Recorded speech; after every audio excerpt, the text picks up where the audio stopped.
श्रीमद कुंज विहारणे नमः। श्री स्वामी हरिदास तीर्थराम। आज शुभ एकादशी का दिन।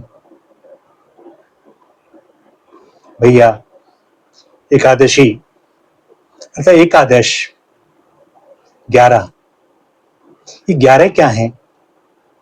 जैसा कि इस मूढ़दास को समझ में आता है, 11 करते हैं 5 ज्ञानेंद्रियां जो हैं आंख, नाक, कान, जीभ और त्वचा। इन ज्ञानेंद्रियों के द्वारा हम ज्ञान प्राप्त करते हैं और 5 ही कर्मेंद्रियां होती हैं जिनके द्वारा हम कर्म करते हैं, और वे हैं हाथ, पैर, मुख, गुदा और लिंग। ये 5 ज्ञानेंद्रियां, 5 कर्मेंद्रियां और एक मन, इनको मिलाकर 11 की संख्या होती है।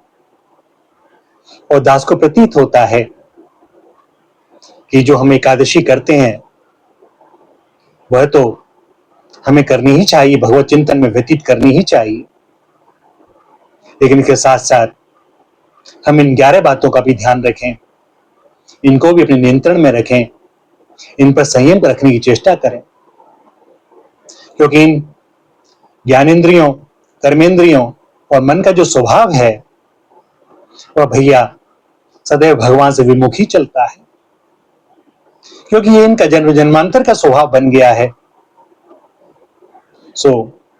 अब इस जन्म में चेष्टा करें कि हम इनका भी संयम कर सकें, नियंत्रण कर सकें, और कम से कम एकादशी के दिन हम इन्हें इनकी इच्छित वस्तुएं न दें जो इनका पुराना स्वभाव है, और इन सबको श्री हरि के श्री चरणारविंद में लगा दें। और जब लगे कि हम ऐसा करने में असमर्थ हैं तो इसके लिए भी श्री हरि से ही प्रार्थना करें, हे नाथ, मेरे पास कोई बल नहीं है, आप ही सहायता न करोगे तो कौन करेगा? किसके पास जाऊं? दूसरा कौन है? मैं तो केवल अब आपको जान पाया हूं, वह भी सदगुरुदेव की कृपा से। भैया, भगवान से प्रार्थना करो तो क्या नहीं होता। जाकी कृपा पंगु गिरिलंघ है, अंधे को सब कुछ दर्शाए। वे सब कुछ करने में समर्थ हैं, बस हमारी उनसे मांग तो हो कि हे नाथ, हम यह चाहते हैं।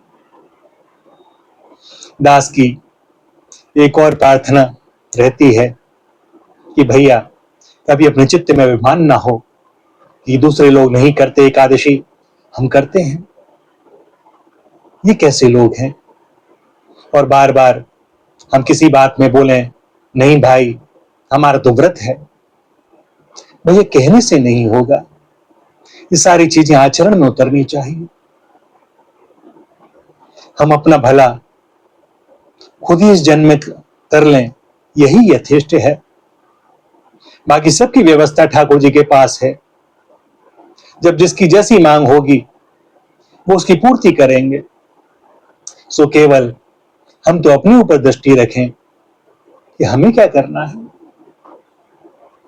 एकादशी का वास्तविक फल, लक्ष्य होता है श्री हरि के श्री चरणारविंद में प्रीति होना। भैया हम चेष्टा करें कि इन सब पर लगाम कसें और श्री हरि के श्री चरणारविंद में इस मन को बलात् लगाने की चेष्टा करें, क्योंकि अभी तो बलात् ही लगाना पड़ेगा, क्योंकि इसके स्वभाव के विपरीत बात है। और भैया जब लगता है ना, जब इतने जन्म जन्मांतरों से विषय भोगों में लगा रहा तो उसकी आदत पड़ गई, अब धीरे धीरे श्री हरि में लगेगा तो उनकी आदत पड़ जाएगी, और फिर सत्य मानना नहीं रह पाएगा उनके बिना। बस श्यामा श्याम का ध्यान हो, उन्हीं का चिंतन हो, उनकी कृपा हो, सदगुरुदेव की कृपा हो, तो यह रस भीतर उतरे। इसके लिए भी उन्हीं से प्रार्थना। वे सब कुछ करेंगे, वे न करेंगे तो कौन करेगा? भैया, वे मंगल भवन अमंगल हारी हैं, तो जो भी करते हैं हमारे मंगल के लिए ही। इस बात का सदैव विश्वास रखिएगा, कितनी भी प्रतिकूल परिस्थिति हो, वह आई है हमारे मंगल के लिए ही। श्री हरि की बड़ी अद्भुत कृपा है मुझ अधम पर, पातकी पर। सदैव मन में यह विचार करें, और वे जो चाहें सो हो। श्री राधा, श्री राधा, श्री राधा।